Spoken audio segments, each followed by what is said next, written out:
You're tired of people calling everybody sexist in the comments but then doing nothing about it or being helpful at all? This video is for you. I'm reading this book from the early 2000s called Class Matters, and it's about building allyship across class domains because I'm an industrial organizational psychologist who researches unwritten rules of class at work. And I want to read you this passage. This is by a middle-class white woman, the book. She says, "It's not easy to contribute our skills and ideas without dominating. It's not easy to find a balance between overemphasizing middle-class worldviews and over-relying on other people's thinking just because they are working class. We find the balance when we listen more to working-class people and to make our best judgment as well.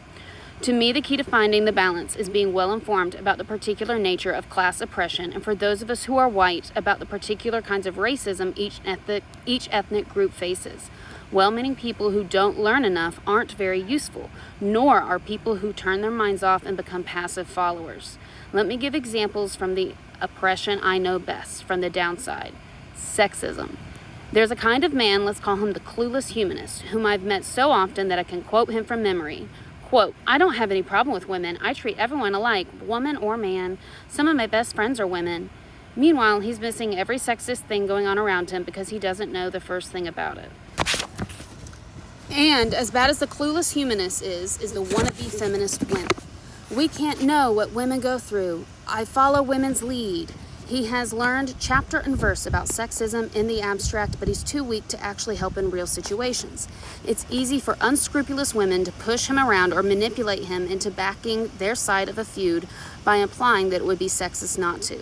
He can't stand other men because they are so sexist, so he berates them, but he never sits humbly down with them to unlearn sexism together. And then there's the informed ally. He has taken it upon himself to learn about sexism and feminist theory from books and by listening to women. He keeps his antennae up for sexism and takes initiative to do something about it, experimenting with different approaches to being helpful. He keeps his mind turned on, not automatically agreeing with anything any woman says. There are feminist women he trusts, with whom he checks out his decisions. He is accountable to them but doesn't follow them like a puppy dog. For example, say a meeting happens across a dark park from the bus stop. Because he has gone to the trouble of learning about violence against women, the informed ally notices the situation without any woman saying anything. Maybe he speaks up and says, "Let's all walk across the park together," or "Next time, let's hold the meeting in a better lighted place." Or maybe he proposes a petition to the city to add a bus stop on this side of the park. The clueless humanist leaves early and wanders over to the bus alone. The wimpy wannabe says something rhetorical about violence against women and calls the group sexist for meeting there, but says it's up to the women to decide what to do about it, which means he does nothing. As a woman, I prefer an informed ally because he has specific knowledge of how sexism works and he proactively acts on it. He may make mistakes and step on women's toes, but by hearing feedback and learning from mistakes, he steadily becomes a more effective anti-sexist.